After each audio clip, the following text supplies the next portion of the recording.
Skip பண்ணாமல் கடைசி வரைக்கும் இந்த வீடியோவை பார்த்தீங்கன்னா உங்கள் கண்ணில் இருந்து ஒரு சொட்டு ஆனந்த கண்ணீர் கண்டிப்பாக வரும். வாங்க ஓடி சொல்லமே வாங்க.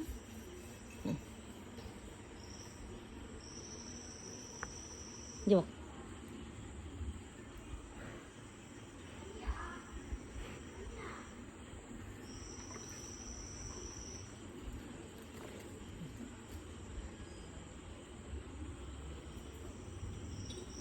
என்ன கஜா சொரிஞ்சு விடணும். இங்கே வா, இங்கே வா, சொரிஞ்சு விடுறேன்.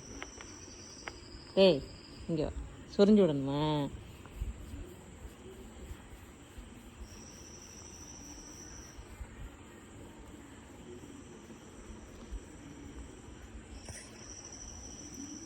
இங்கே வா, கிட்ட வா.